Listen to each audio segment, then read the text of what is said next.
Hello, everyone. Welcome to the 24th episode of The Greats of History, the podcast where we get to know people with the epithet of the Great and try to get past the honorific to understand who they were, what they did, and why some people seem to like them so much. I'm grateful that you're here. Last time, we saw some of the post-Alexandrian empires teeter and fall, and several kingdoms vie for supremacy in Anatolia. One of these, Pontus, planted itself on the Black Sea coast, melding Greek and Persian cultures into something new. Mithridates V, an effective king and deft negotiator of complex geopolitics, was mysteriously poisoned. He left the king to his wife and two sons. One, Mithridates VI, suspected his mom, fled the palace, lived in the wild for years, hunting and foraging for his survival, and building an almost mythic reputation as a long-lost king who would one day return to lead his people. After his self-imposed exile in the wilderness, the king had returned home, physically and mentally imposing, to reclaim his kingdom and save it from the disastrous reign of his profligate mother. But after seizing, imprisoning, and then eventually burying his mother and younger brother, a dire threat loomed just over the horizon: Rome. If the story of Mithridates VI had ended right there, it would have already been amazing. Living off the land, hunting, trapping, foraging, year after year without a roof over his head or a bed to sleep in. Take that, Bear Grylls. And after all that, returning to reclaim his rightful throne and ridding his country of corrupt and avaricious royals and retainers. Legend. Of course, the story is just getting started. Now, one piece of advice as we dive into this episode: the geography of the Black Sea region looms large in the story of Mithridates. If, like me, you're not deeply familiar with the area, it might be helpful at some point to do a quick Google Maps search of the Black Sea. So when we reference things like, for example, the Sea of Azov, you've got a visual to support what we're talking about. If you don't have such a thing at hand, then just remember, we're starting off in what is today central Turkey, up north on the Black Sea coast. All right, let's dive in and pick up where we left off. Having swept his mother and brother aside, Mithridates was now in sole control of the Pontic kingdom. But he had some other family business that required his attention. Now that he was a king, he would need a queen. Mithridates was proud of his heritage, claiming descent not only from the long succession of Pontic kings, but also from a who's who of Persian and Greco-Macedonian greats. There was a lot of nobility coursing through his veins, and he needed a wife with similarly impeccable bloodlines. That ruled out everyone at the Pontic court. Local nobility? Sure. Descent from kings and emperors? Nope, no such people around here, your majesty. Only his family could make such a claim, and the king needed that kind of pedigree for his bride, and that ruled out everyone. Well, almost everyone. He did have 4 sisters, and the oldest, also named Laudis, was 16 or 17. In 133 BCE, the same year he returned from his wilderness exile, they were married. I've said this many times over the course of this series, but it bears repeating. As much as the brother-sister marriages horrify modern sensibilities, this was a very common practice in the ancient world, especially within Hellenic kingdoms. But what about his 3 younger sisters, Nisa, Roxanne, and Statira? The conventional wisdom that he should cement his position and forge stronger ties to either foreign potentates or local nobles, or both, by using his sisters as pawns in diplomatic marriages. This is, of course, what so many other kings had done.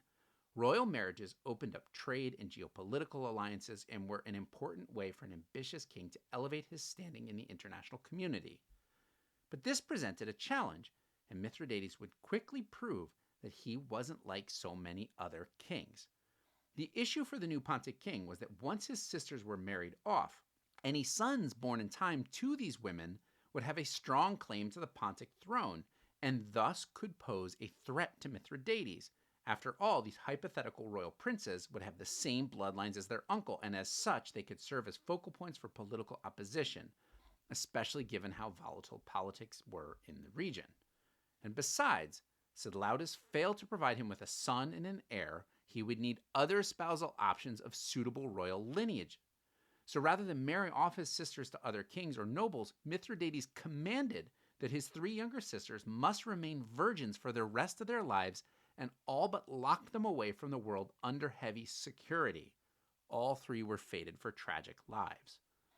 Feeling secure in his palace, Mithridates also did something that at first glance might seem a bit unusual. He planted a garden. But this wasn't any garden.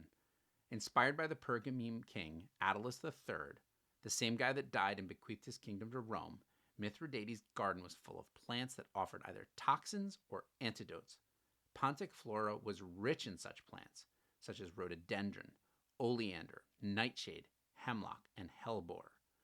He could thus have his own laboratory to conduct experiments, design compounds, and search for his universal cure. He wasn't the first to be so obsessed. In fact, the Pontic king was tapping into a long tradition of toxicological experimentation and formulation that spanned from ancient Egypt through Mesopotamia to India. But his interest bordered on obsession, and he amped up his experimentation to a fever pitch. Some anonymous assassin had snuck poison into his father and upended the young prince's life. A vile Roman magistrate had poisoned the wells of local freedom fighters. It even seemed possible that none other than the great Alexander of Macedon had been dispatched by an anonymous assassin who hurried the heroic conqueror onto the afterlife and slipped back into the shadows without anyone knowing the truth. Poisoners, anonymous, cunning, scheming, lurking, it seemed, were everywhere, and Mithridates resolved to unlock their secrets, to master their craft, and to inoculate himself from their dark arts. Time was his enemy. His experimentation took on an intense urgency. Mithridates even traded letters with overseas herbalists, trading formulas, ideas, and results from experiments. He was part of an international community committed to sharing the knowledge of the dark arts of poisons and cures. His obsession with poison permeated his court life. He placed trusted guards in his kitchens to watch over his food. He placed various crystals, minerals, and rocks around his quarters, as those he selected were reputed to deflect poisons through magical properties. He even used special drinking vessels made of a natural alloy of gold and silver called electrum, as these were reputed to change color in the presence of poison. Above all, Mithridates continued his program of ingesting tiny, then increasingly larger doses of all manner of poisons to build up his natural immunity to doses that would kill most people in the blink of an eye. But his research into poisons wasn't just about preserving life. It was also about finding the best way to end it, should the need arrive, seeking the fastest, most pain-free way to die by his own hand through poison. He even carried poison pills, and he made his generals and trusted family members do the same. Like Attalus, he only tested compounds on condemned prisoners, which still sounds pretty hideous to our modern sensibilities, but was seen as a sign of his enlightenment in his own time. It's easy to dismiss all these experiments and tests as superstitious obsessions. Poisons and cures were part of the intellectual milieu of his age. We must remember an anonymous member of the trusted Pontic inner circle had dispatched his own father by slipping arsenic into the king's cup. Besides, while he might have arrived at some of his results through trial and error, it must be said that some of the solutions and antivenoms he came up with hold up surprisingly well when tested against the strictures of modern science. For example, exposing dissolved calcium carbonate to arsenic does produce a reaction that indicates the presence of the poison and mitigates some of its effects. He was also positively scientific in his approach and methodical in documentation. He tracked everything he did, every combination, every test, every result, every unanswered question. You get the sense this guy would have loved Microsoft Excel. Eventually, the king designed a theriac, a compound that blended minuscule amounts of dozens of health-boosting plants, antitoxins, and tiny amounts of poisons. This compound, which came to be known as the Mithridatium, became one of the most sought-after prized secrets of the ancient world and beyond, with people attempting to recreate the formula and take the mixture for health and safety through the Renaissance and even up to the 19th century. But such investigations into poisons and antidotes were far from the only intellectual pursuit for the king and his court. Both his Persian and Greco-Macedonian ancestors took great pride in their erudite atmosphere of their courts. As a young prince, he had possessed a precocious intellect and natural inquisitiveness, but it had likely been difficult for him to continue his education during his self-imposed wilderness exile. Now safe on his throne, he made up for lost time. To that end, Mithridates drew to his own inner circle a group of learned scholars, philosophers, astronomers, mathematicians, and physicians. In this, he honored the tradition of his revered antecedent Alexander. But he also looked to his ancestor Darius as an example in pursuing intelligence of a different sort. In echoes of Darius's king's eyes and ears, Mithridates built an extensive intelligence network enlisting the service of spies and diplomats to gather intel on Pontic allies and enemies alike. His people fanned out across Pontus and further afield to watch, listen, and report. Early in his rule, Mithridates personally led one such intelligence operation. Sensing the growing threat from those cocky Romans, the king gathered up a group and led a clandestine scouting operation into the new Roman province of Asia, the one that had been built through the bequest of Attalus III and the brutal suppression of local resistance. His mother had yielded territory to the Romans in exchange for bribes, and the Romans were getting a little too close for comfort. Mithridates needed to see firsthand what he was up against. He gathered up a group of trusted generals and advisors and led a secret scouting mission of Roman Asia. The Roman historian Justin would say that Mithridates, quote, set off in secret from his kingdom with some friends and roamed all over that country with none aware of his presence, familiarizing himself with the location of all of its cities, of the geography of the land, close quote. Justin lived long after the events, but so many of the ancient sources we have are drawn from older lost texts. Some scholars debate the accuracy of this passage, but only because it's not backed up anywhere else. To me, the idea that Mithridates would personally lead a scouting expedition into enemy territory is perfectly in keeping with his character. He wasn't one to delegate.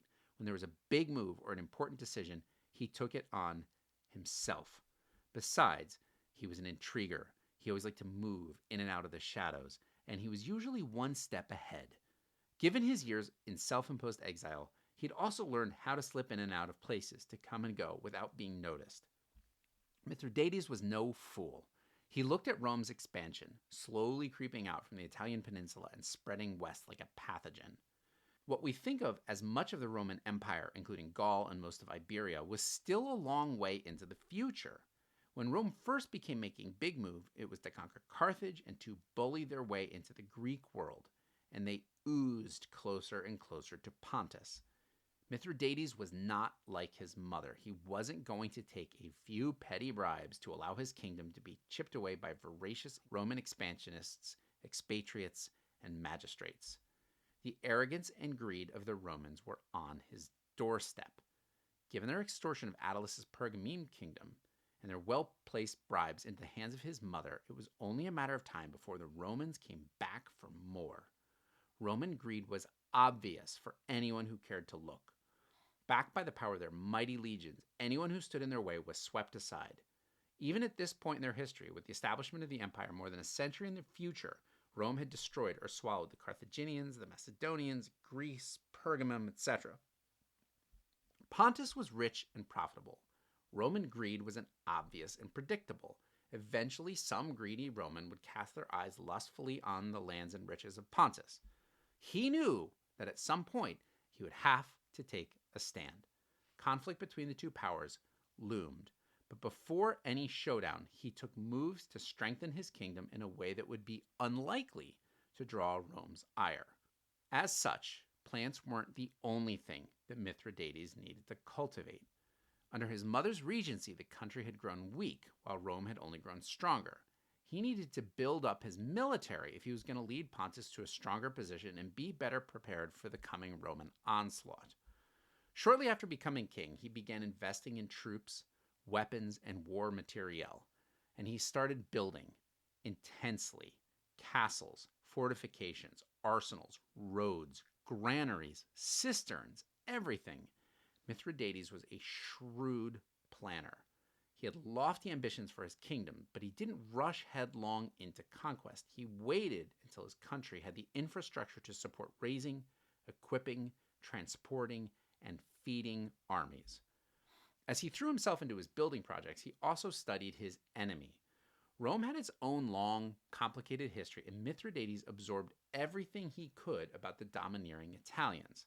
Their history, system of government, conduct, and strategy in warfare, their political alliances, their enemies, their foreign entanglements, their strengths, their weaknesses, you name it. Mithridates envisioned a world when their country and his were at war. When that came, he needed to understand the Romans better than they understood themselves. The Romans, for their part, paid little mind to manners and customs and values of their enemies. They just bulldozed their way to victory after victory, self-assured to the point of cultural arrogance. Mithridates put himself in the heads of his opponents to seek every advantage he could find.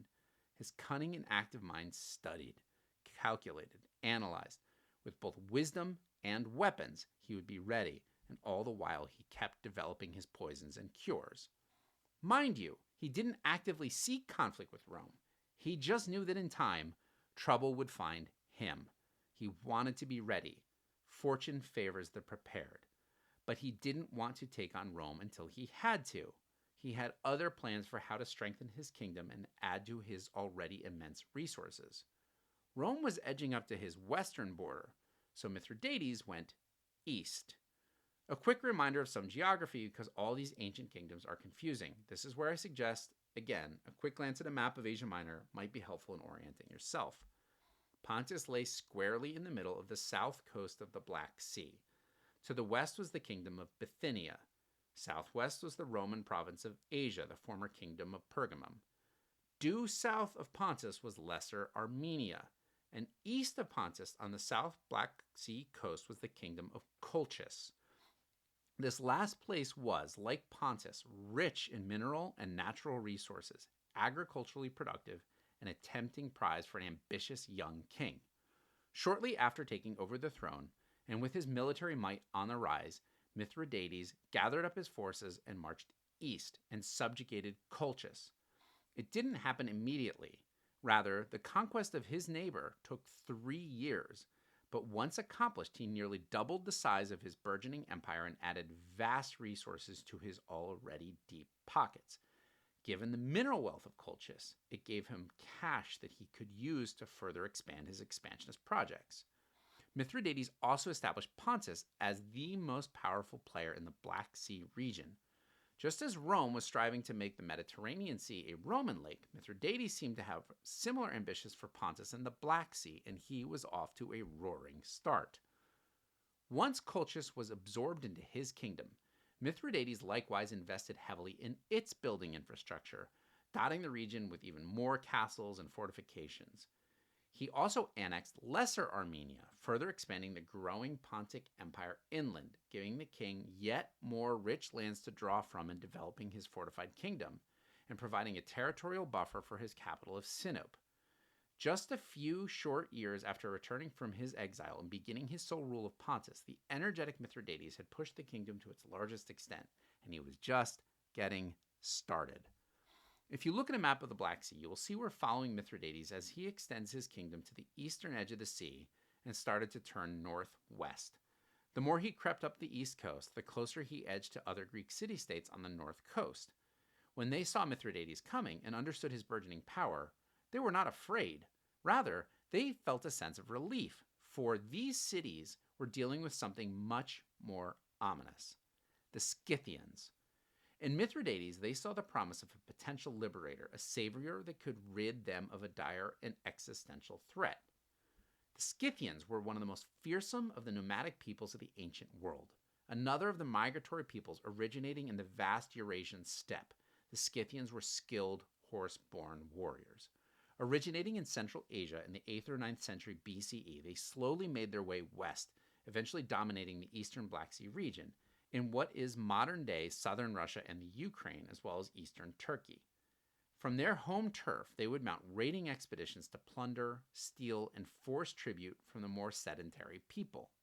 When Scythian horse raiders kicked up a cloud of dust on the horizon, people cowered in anticipatory fear. When the Medes rose to power, something we spent a lot of time about talking in the Nebuchadnezzar and Cyrus episodes, they managed to drive the Scythians out of their territory. In time, even the fierce tribe began to settle down a bit and become modestly Hellenized. But by the time that Mithridates came to power, the Scythians were a force to be reckoned with, and they dominated the eastern Black Sea region into which the ambitious Pontic king was slowly creeping. From his capital of Scythian Nicopolis, the Scythian king Scilurus began plotting his own territorial expansion. Just as Mithridates had done a little further south, Scilurus formed regional alliances including an alliance with another of the fearsome equestrian warrior people, the Sarmatians, and began campaigns of conquest to subdue and subjugate the surrounding territory. In the closing years of the 2nd century BCE, the Scythian-Sarmatian alliance began attacking the powerful Hellenic city Chersonesus, which had been founded as a Greek colony centuries earlier and was located in what is today the southwestern tip of the Crimean Peninsula. The Scythians laid siege to the strategic and wealthy port city, and it was only a matter of time before the city fell. Unable to withstand the onslaught, the Chersoneans frantically appealed to Mithridates for help. Seeing an opportunity to further extend his power in the area, he quickly marched north to confront the fearsome Scythians. By now, his conquest of Colchis was completed. His army was well trained, well equipped, and battle hardened. The Pontic king bested his Scythian rival, and their king Scilurus was killed in the fighting. Chersonesus accepted Pontic rule and was folded into Mithridates' ever-growing empire. Better for them to be aligned to a Hellenic king than subject to a barbarian semi-nomadic horde. Vitally, the Pontic king avoided a common trap of expansionist rulers. He took care not to overextend himself. By adding a new territory to his burgeoning kingdom, he also folded their soldiers into his own army and diligently worked on a program of standardization and integration. Once trained and brought into the Pontic fold, the Chersonean forces could be tasked with their own defense. This allowed Mithridates to avoid having to dilute his forces across a wider territory and added the number of troops at his command. For their part, the Chersoneans were all too happy to be safely enclosed within the burgeoning Pontic Empire and further insulated from the Scythian menace. But the Scythians and their nomadic cousins, the Sarmatians, were not done causing problems. They continued to raid and pillage, attacking cities in the area and seeking to foment chaos. In 107 BCE, they engaged in an aggressive campaign against yet another of these ancient Black Sea kingdoms that we are getting to know so well, the Bosporan Kingdom. Before diving into this kingdom, just a note, if you're like me, you probably hear echoes of similar place names and wonder if they're related. We've talked in previous episodes a lot about the Bosphorus, the narrow strait that connects the Black Sea to the Sea of Marmara and serves as the geographic line between Asia and Europe. The Bosporan Kingdom and the Bosphorus are different places. The Bosporan Kingdom was in the northeastern corner of the Black Sea, and it was centered around the vital, narrow straits that connect the Black Sea to the Sea of Azov. It was an important place in the ancient world and was, so far as we can be told, the first true Hellenized kingdom. Like most of the places we're talking about in this episode, the area of the Bosporan Kingdom was first settled by Greek colonists, and in time, it grew to be a true state with national boundaries and an integrated system of government throughout. Unlike their Greek cousins, who for most of their history preferred the independence of city-states as their primary form of governance. Under assault from the Scythians and Sarmatians, the Bosporan Kingdom appealed to Mithridates, and he duly sent his top generals, who prevailed against the fearsome warriors. Mithridates didn't just win the fight with these warriors, he won their admiration. The Scythians and Sarmatians respected the dashing king. He was tall, strong, brave, an adept horseman, and in robust health. They saw in him a powerful commander, one of their kind. He was the kind of leader they could respect, and if called upon, even fight for. These tribes, in defeat, recognized Mithridates' hegemony, and he likewise added their warriors to the growing Pontic military juggernaut. So not only did he gain the Bosporan Kingdom, whom he had defended, he also gained the enemies that they had been fighting against. This strengthened Mithridates' army and further insulated his territory from external threats. But it also added the bonus of avoiding an all-out war for subjugation or extermination with the Scythians and the Sarmatians. He both got stronger and avoided a common trap that would have led to diminished strength, even in victory. By now, things have gone well for the king. Just a few short years after reclaiming his throne and driving out his devious mother, he had dramatically expanded his territory, both along the Black Sea coast and into the interior. His successes were more than martial. He established strong trade networks throughout the region and built himself into a major player on the international scene. He reformed the legal code and the tax system. He was a gifted administrator. Mithridates was concerned with improving the lives of his subjects, and he took great pains to ensure that his kingdom was fair and just. And all the while, he continued his toxicological experiments, searching for the perfect antidote and inuring himself against the effects of arsenic and other poisons. To make sure no dramatic events would catch him by surprise, he continued to gather intelligence on his friends and foes alike. He had eyes and ears everywhere. His spies and diplomats kept an eye on what other countries were up to, and he, ever the schemer, began plotting his next moves. So far, he had looked east, creeping his way up and around the Black Sea coast.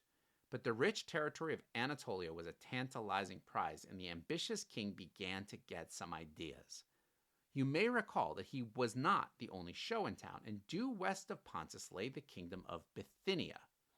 This kingdom was ruled by another cunning and ambitious king, Nicomedes III. The two formed an alliance and began plotting. After Mithridates' dad had been poisoned and he had gone into exile, Pontus had lost some key territory in the region of Paphlagonia. Both Mithridates and Nicomedes had designs on territorial expansion, and the Pontic king invaded holdout territories in Paphlagonia and Galatia, and the two kings split the spoils between themselves. This was a pretty good deal for Nicomedes. His partner did all the fighting, and he collected additional territory for doing nothing other than not interfering. Both Pontus and Bithynia expanded their borders, and the alliance seemed to be mutually beneficial. If only Nicomedes had been content to honor the terms of the alliance and work in good faith with his Pontic ally. Shortly after the conquest of Paphlagonia and Galatia, Mithridates began to suspect that his Bithynian counterpart was not on the level. His suspicions were justified. Nicomedes began to court the powerful and ever-intrusive Romans. At issue was control over the rich central Anatolian territory of Cappadocia. It had been a festering point of contention for some time. Both wanted it, and rather than team up as they had done to great effect, the two kings turned on one another. This was unfortunate for both of them, but then again, this was nothing new. Even before their alliance, Mithridates and Nicomedes had been angling for control of Cappadocia. In fact, the history goes back further still. Dating back to the reign of Mithridates V, Cappadocia had fallen under Pontic hegemony. But following that king's death, Cappadocian rulers began to assert their independence. Subduing the region and putting it back under Pontic control was one of the first projects Mithridates VI had undertaken upon reclaiming his throne. In or around 116 BCE, Mithridates made a bold move to snap up Cappadocia. Now, before I lay out this move, I need to clarify something that I said. I've claimed that Mithridates was the oldest of the children.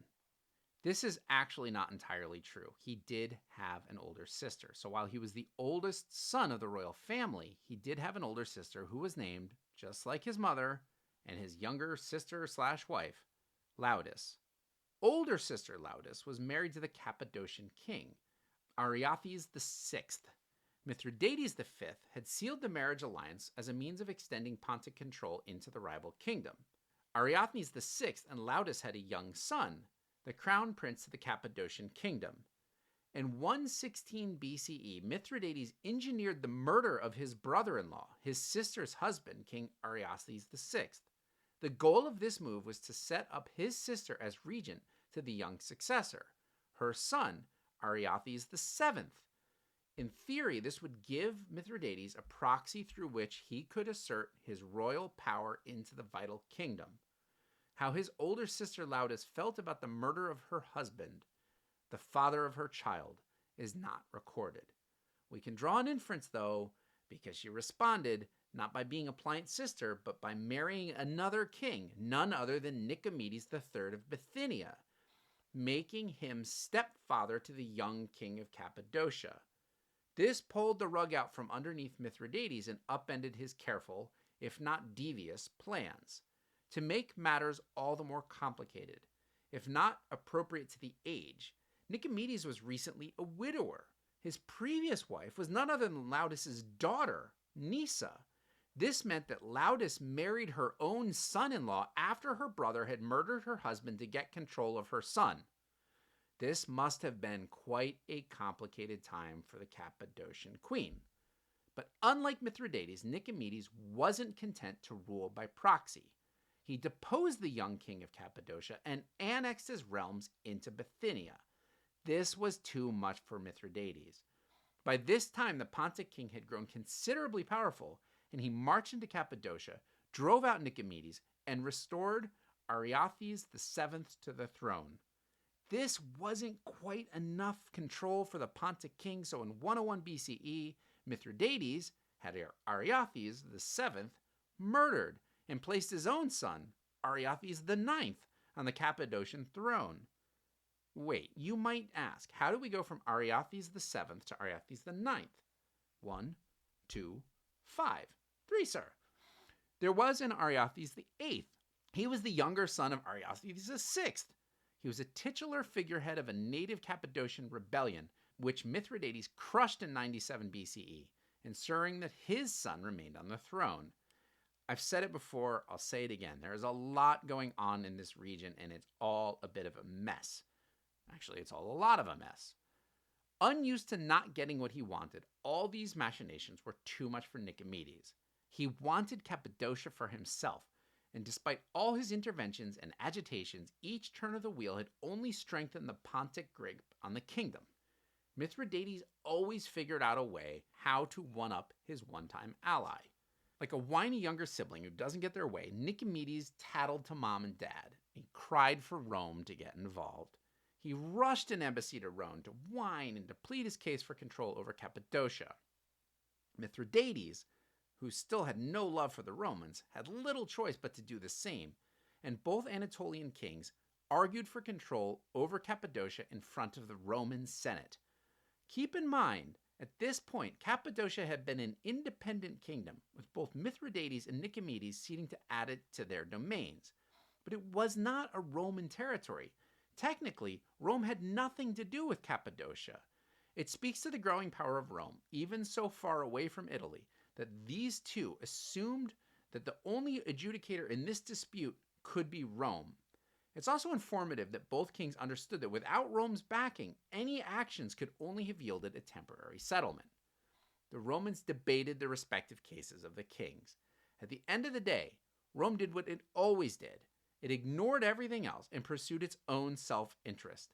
In 95 BCE, they ordered both Bithynia and Pontus out of Cappadocia and installed their own pliant puppet king, Ariobarzanes I, and made Cappadocia a Roman client kingdom. Nicomedes meekly complied. Mithridates seethed, and he plotted his next move. For his part, Ariobarzanes was such a suck-up that his epithet was not the Great, but rather Philoromaios, friend of the Romans. This little episode is noteworthy for the entrance of another important figure on the stage. Once the Roman Senate had made their decision, they ordered a regional governor named Lucius Cornelius Sulla to enforce their edict. Sulla is one of the titans of Roman history, though his most famous or infamous acts lay in the future, and he will be a big and hugely controversial figure in the balance of this episode and again in the next. Sulla threw together an army, invaded the contested turf, and drove off any and all resistance to the Roman quote-unquote settlement. He reinstalled Ariobarzanes on the throne and fell back, pleased with his efficiency. For his part, Mithridates didn't want to spill into warfare with Rome, at least not yet. At the same time, he still had designs on the contested territory. Mithridates never stopped maneuvering his kingdom for greater advantage. To his east was the powerful kingdom of Armenia. The place was under new management, so to speak. A new ruling family took control of Armenia in 95 BCE, the same year that Rome assumed patronage of Cappadocia. The new ruling family that took control did so through the patronage of the Parthians, the successor Persian kingdom to the Seleucids and the Achaemenids. While this is the first entrance of the Parthians into this series, we will get to know them a lot in the coming episodes. In the meantime, Armenia was a force to be reckoned with, and Mithridates sought to join up with this powerful state. In 94 BCE, he enacted a marriage alliance to tie the kingdoms together, marrying his daughter Cleopatra, and of course she was named Cleopatra, to the Armenian king Tigranes, whom history delightfully remembers as Tigranes the Great. Maybe a future bonus episode there. Despite being 5 years older than the Pontic king, this alliance made Tigranes son-in-law to Mithridates. The two were good partners.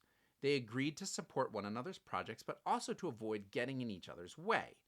Unlike the suspicion that gripped and then spoiled the alliance between Mithridates and Nicomedes, this was a partnership founded on much more solid footing.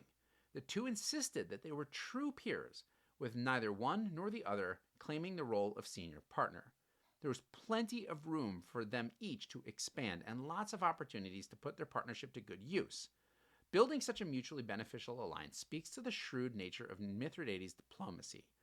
Clearly, Armenia and Pontus were both kingdoms on the rise.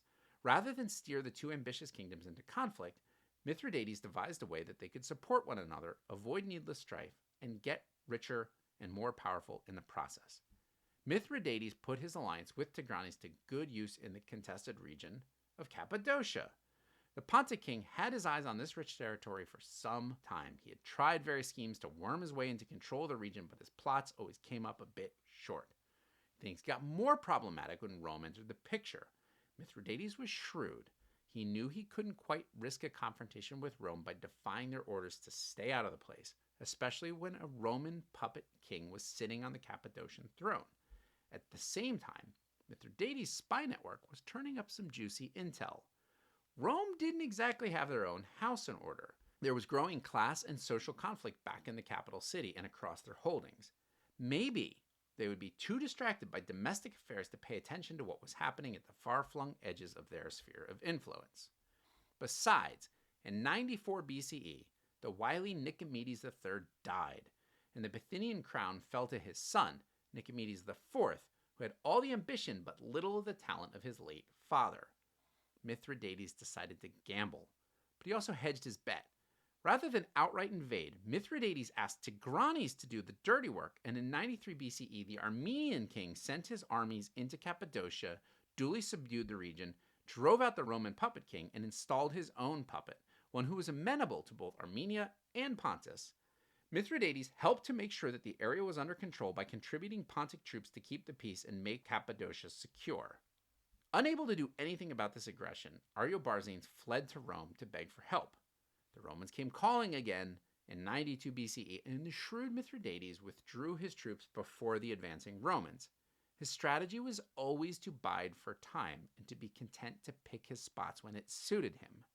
Such a time would be at hand soon enough, because with the bellicose Romans in the area, one way or another, conflict was inevitable. With this little bit of ominous foreshadowing hanging on the horizon, we're going to pause the story for today. Our friend Mithridates has some serious events in the future. Thank you for listening to this episode. I am grateful that you did.